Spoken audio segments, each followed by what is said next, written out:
Good evening. I am Frank Howard,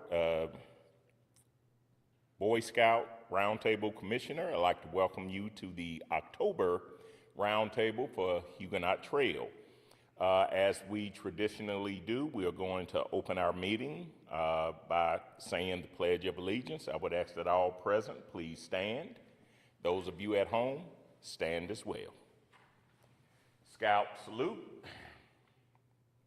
I pledge allegiance to the flag of the United States of America and to the republic for which it stands, one nation, under God, indivisible, with liberty and justice for all. 2, please join me in reciting the Scout Oath. Signs up. On my honor, I will do my best to do my duty to God and my country and to obey the Scout law, to help other people at all times, to keep myself physically strong, mentally awake, and morally straight. Please join me in the Scout law.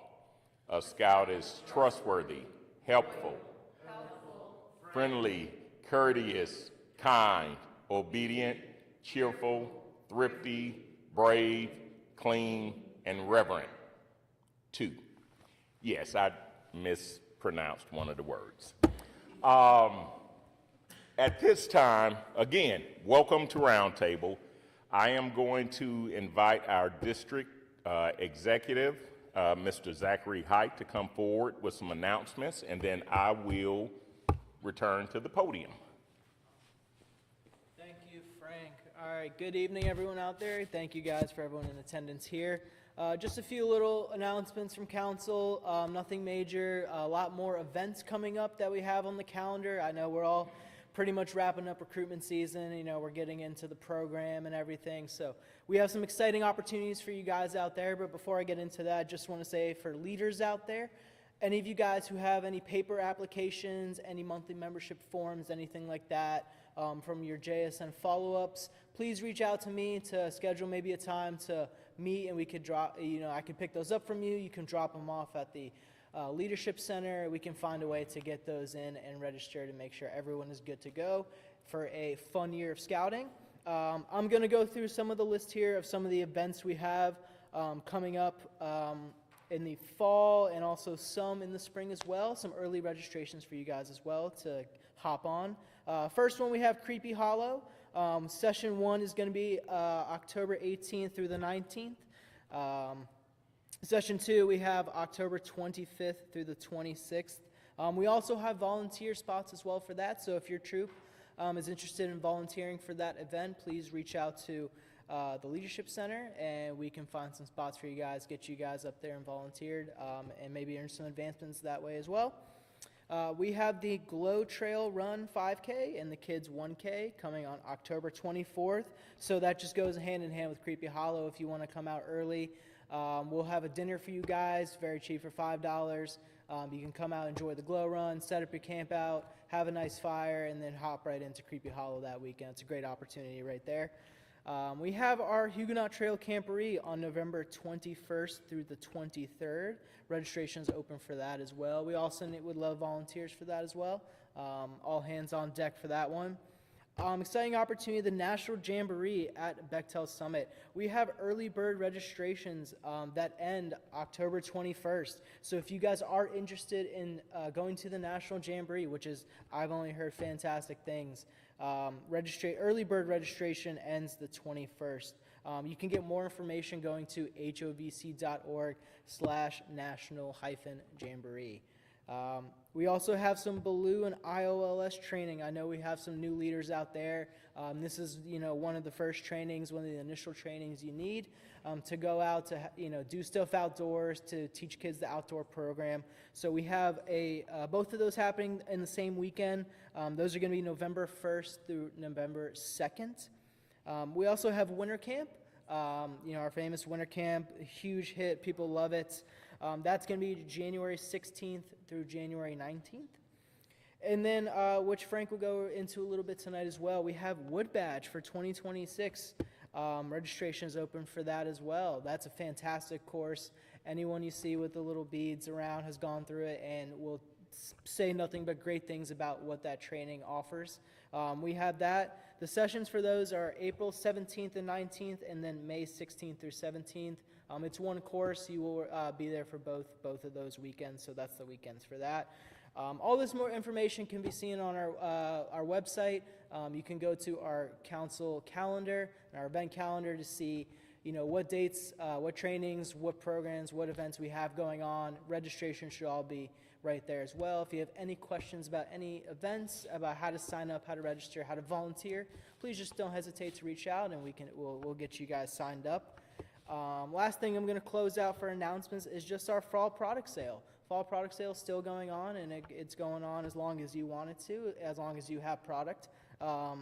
Final take orders are due at the end of October on the 27th, with final product distribution going out November 14th and 15th. So that's your last chance to get any product from council to sell.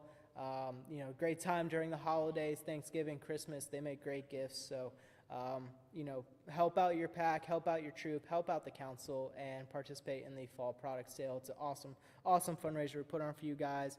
And then the final unit payments for that are November 17th. So like I said, please reach out if you have any questions, and thank you guys again, and hope you guys have a great start to the program year.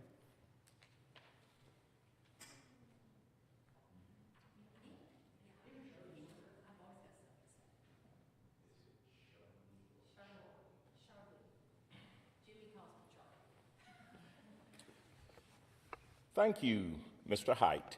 At this time, I would like to invite Charlie to the podium to speak to you on a very important and awesome topic. What is it? I don't necessarily have a topic, but I got a couple things I'd like to mention. Well, please, come forward. Come forward. Super. All right, you guys. Nice to meet everybody here at Huguenot Trail. I'm Charlie Lebrecht. Back in June, I was just appointed.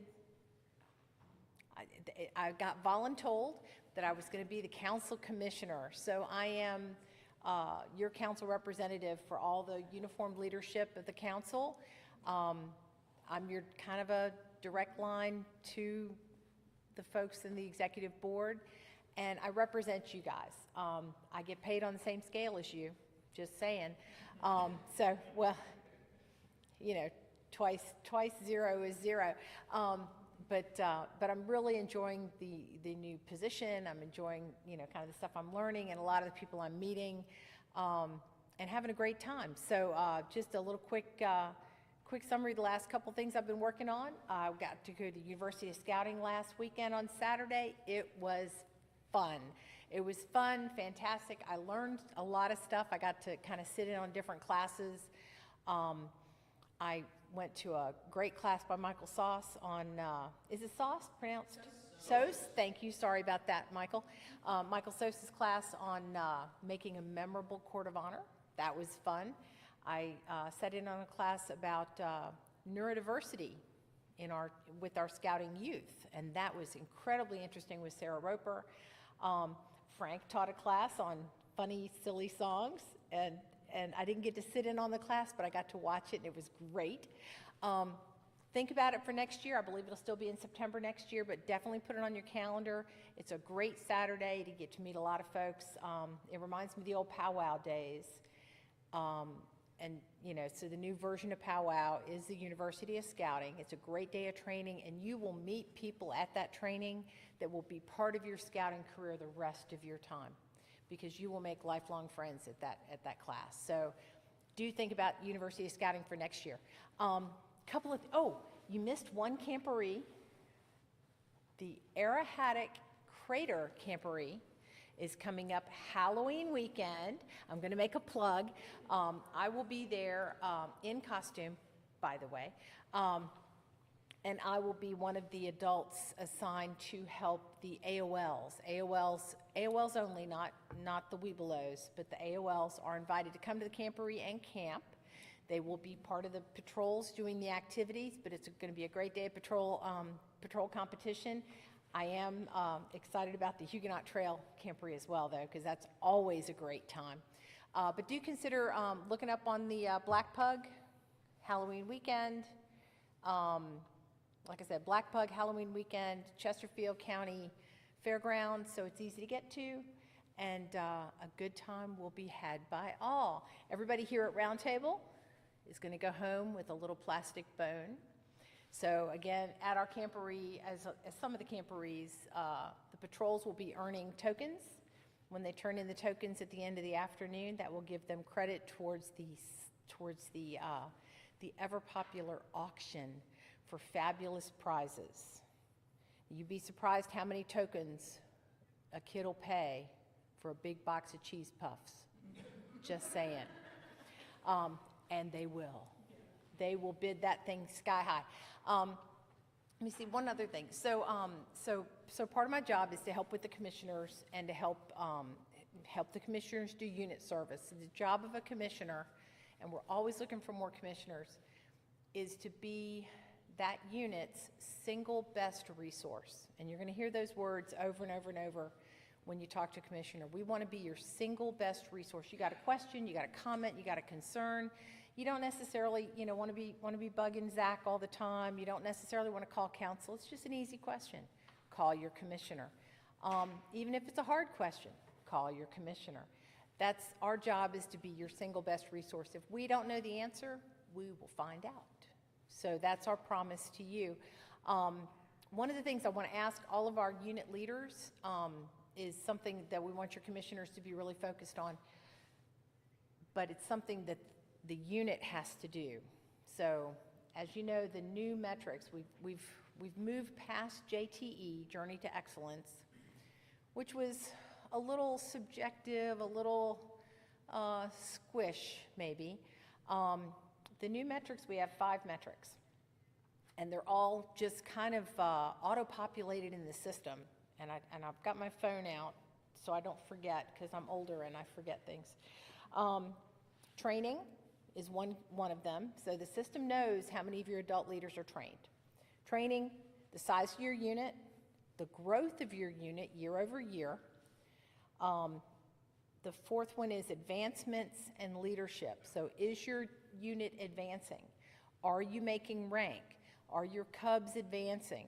The system knows. You don't have to put the data in. The system already knows. So those 4 are automatic. The 5th one, however, is called your outdoor or / super activity.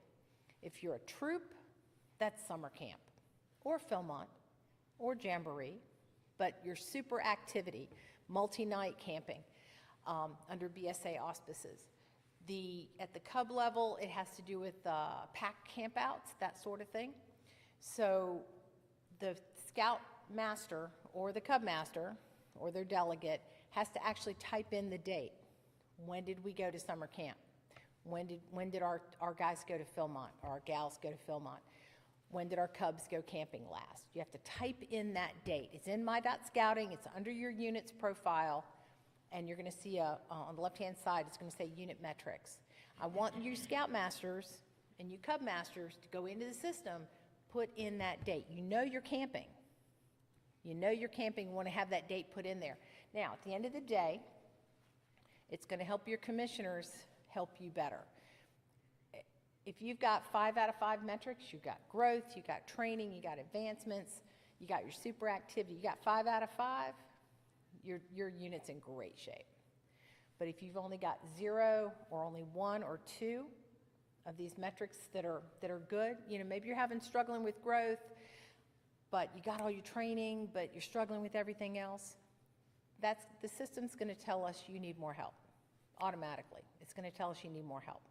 So we want you to go ahead and tag in that outdoor activity, and then we'll know where you are in the grand scheme of things. And that's going to help us help you. And then again, like I said, if you know something's bugging you, something's a head scratcher, how do I do this? Call your commissioner. So that's all I think I have.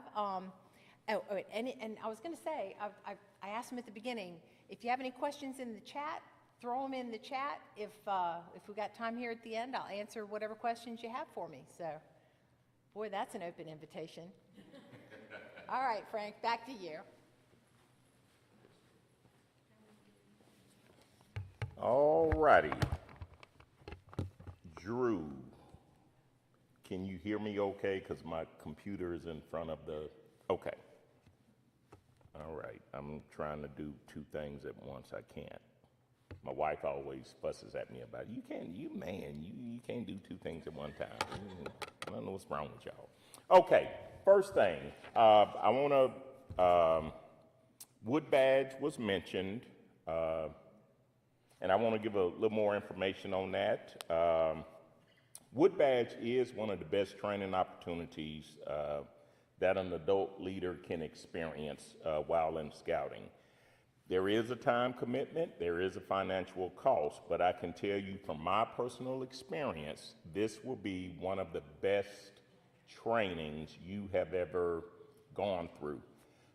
As a Marine, I went through several leadership trainings in the Marine Corps.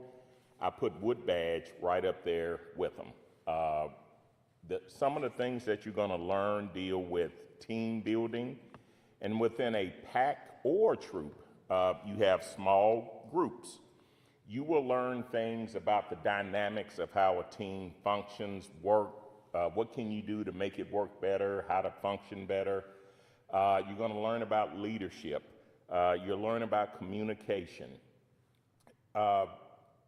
Companies, executive over companies, they send people to training like this and pay anywhere from $3,000 to $5,000.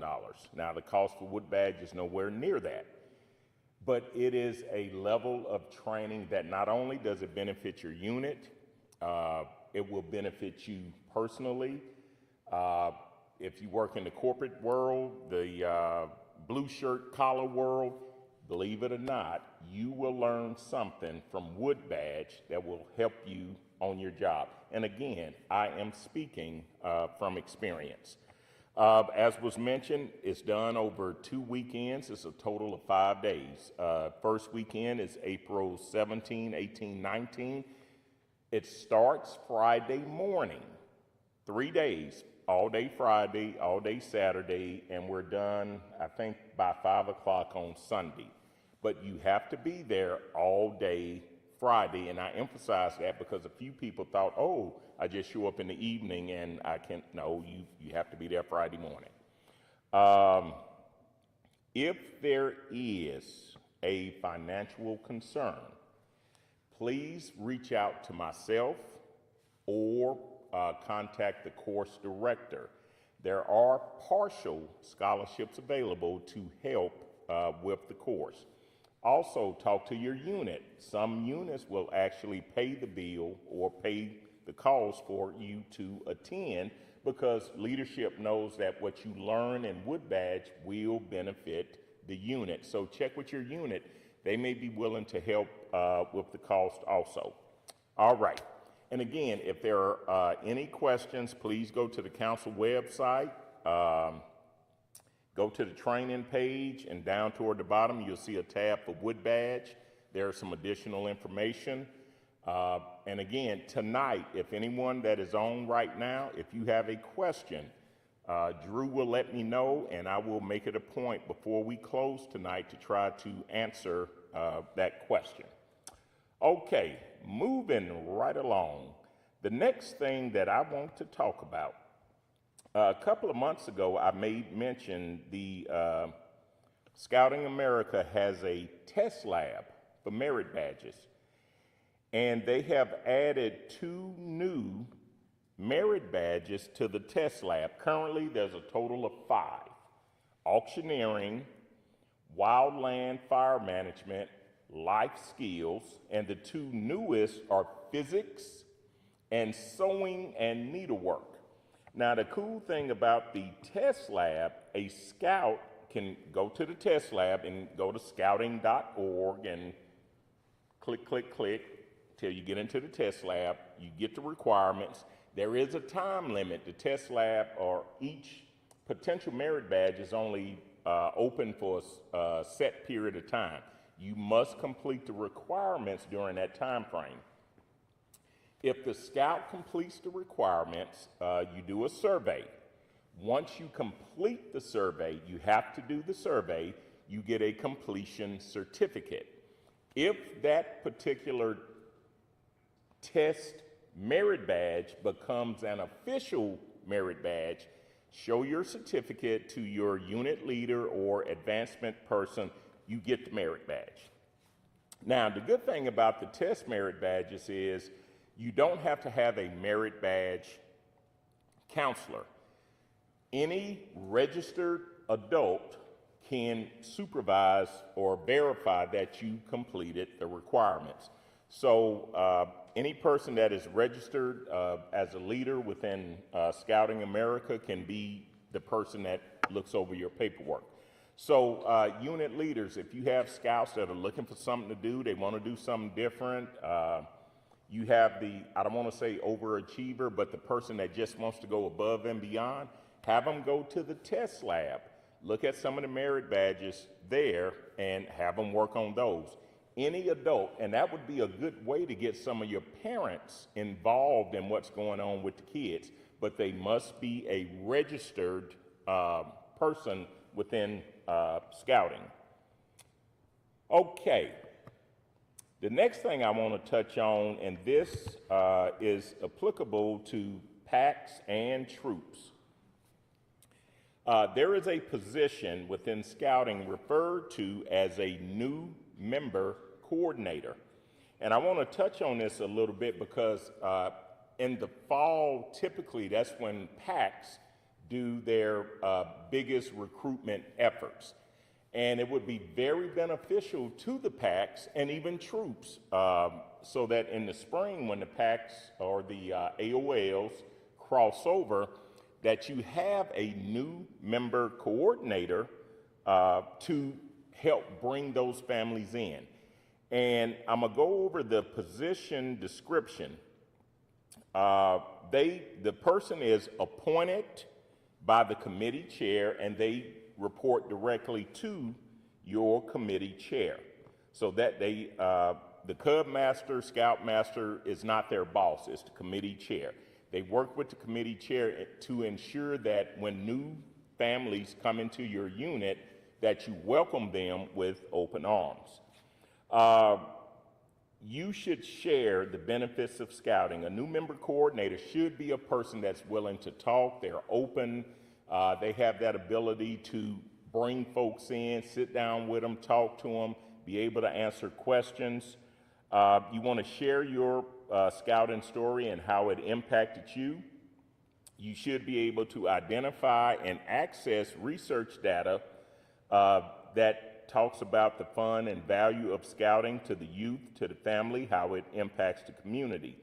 You want to promote Scouting benefits through social media or other avenues of communication.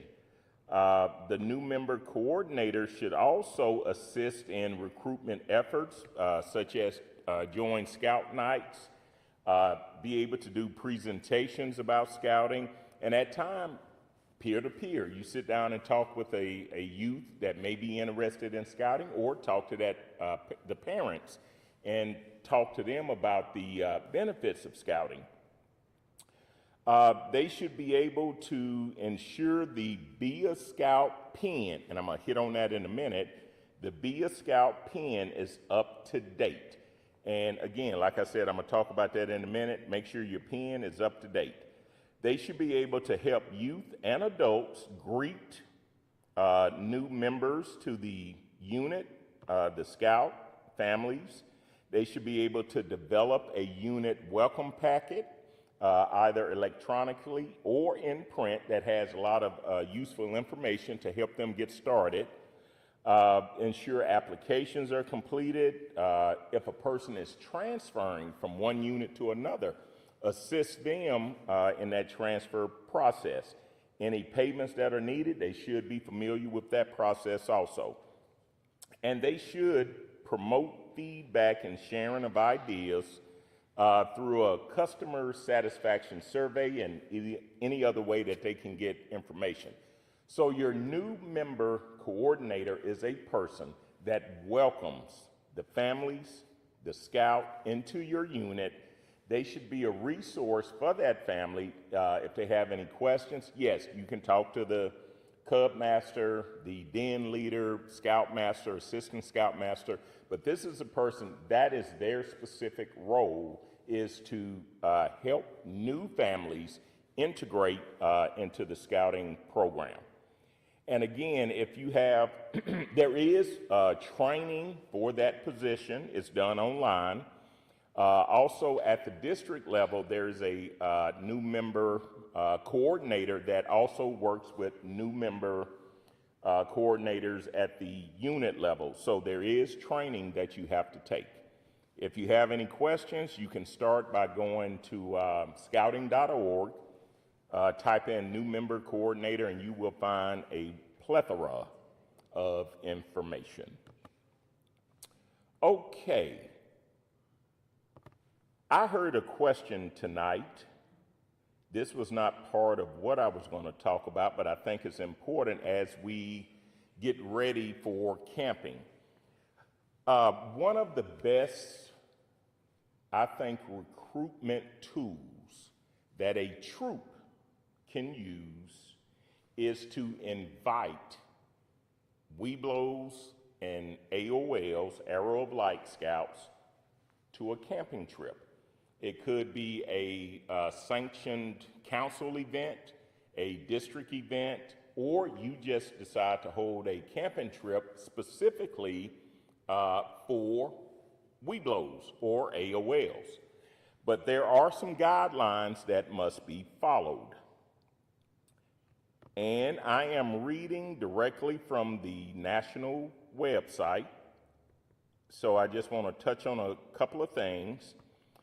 Only Webelo Scout and Arrow of Light dens may camp by themselves.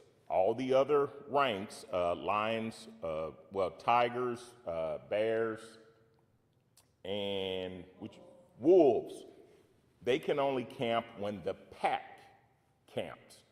But Webelos and Arrow of Lights, as a den, can camp by themselves. They must have an adult leader that is Baloo trained. Years ago, you had to have outdoor Webelo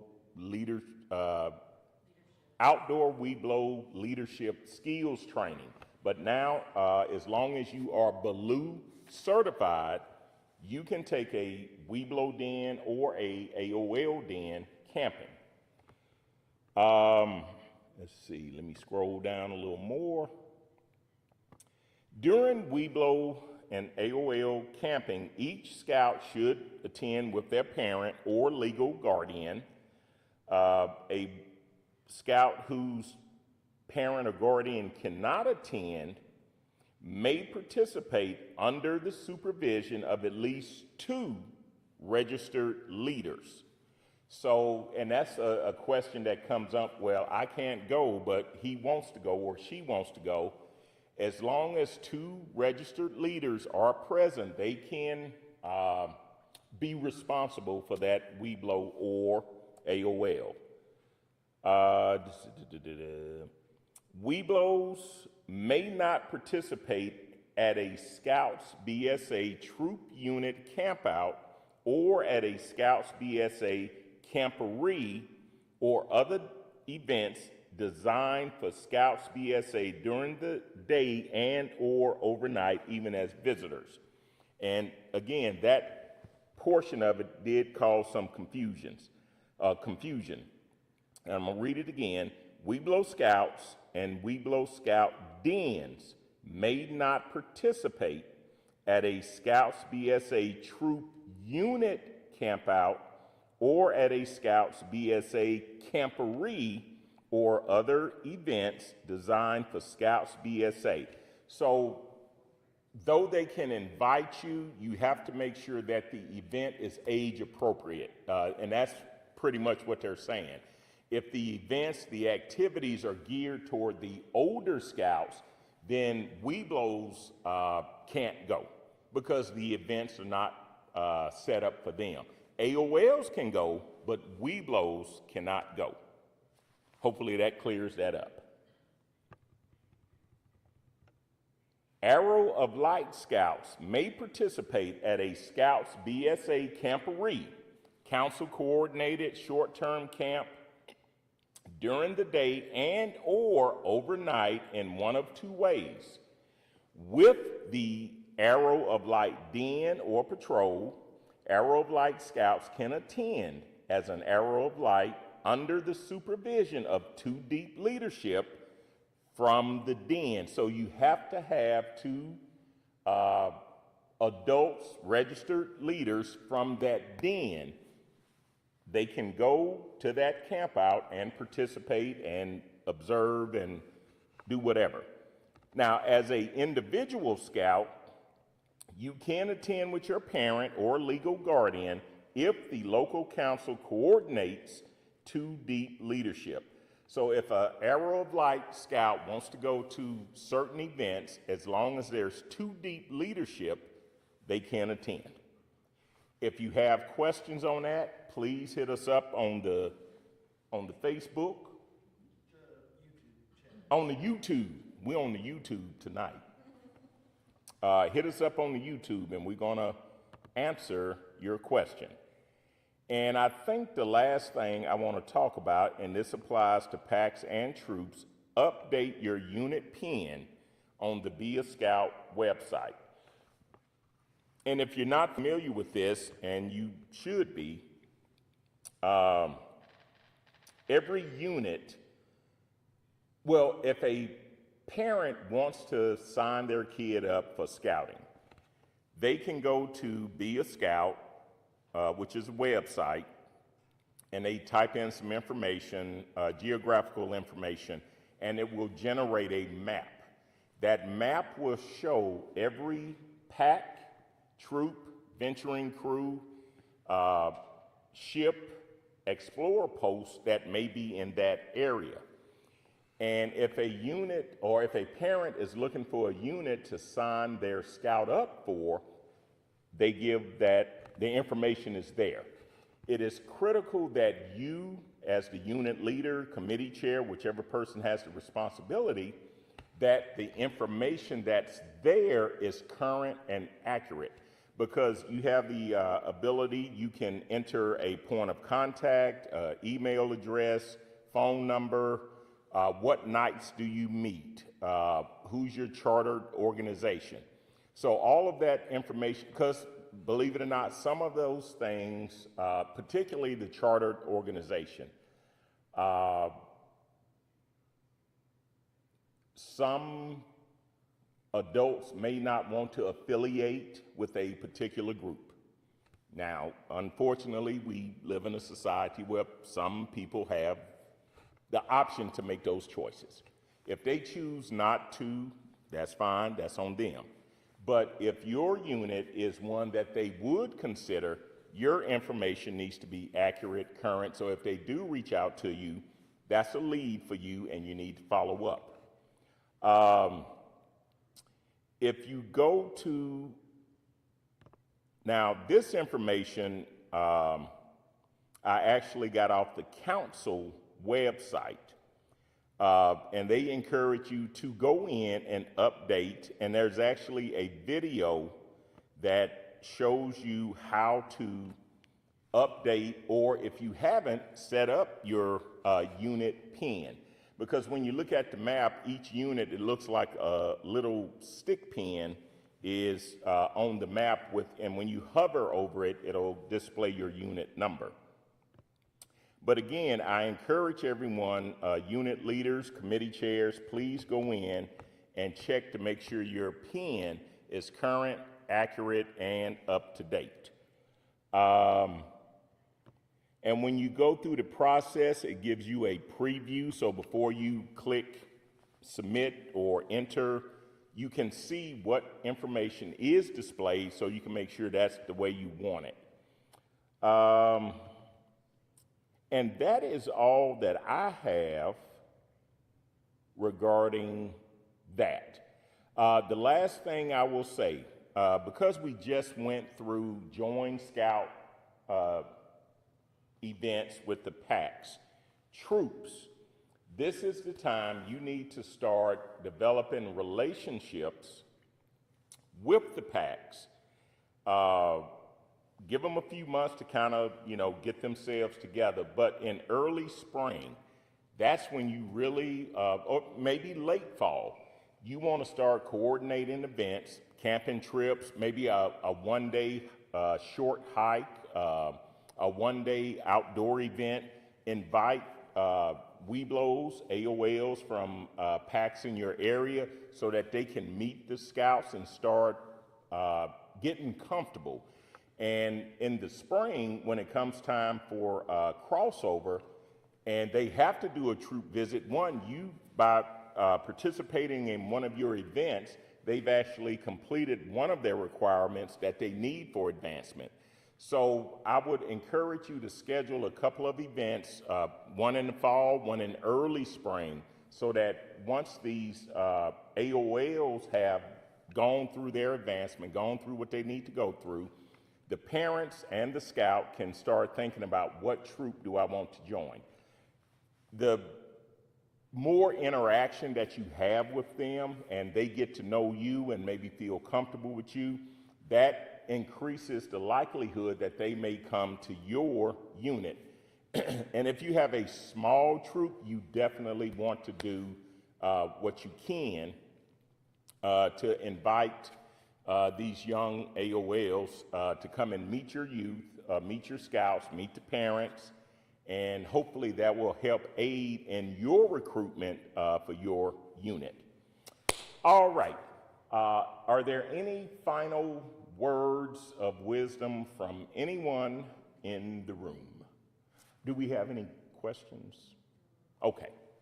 All right, well, with that being said, I would ask that everyone please rise and join me in our traditional closing. And now, may the great Scoutmaster of all scouts be with us until we meet again. Good night. Good night, Scouters. Good night. All right, that was 2 boo-boos in one night. Yes, you made me nervous.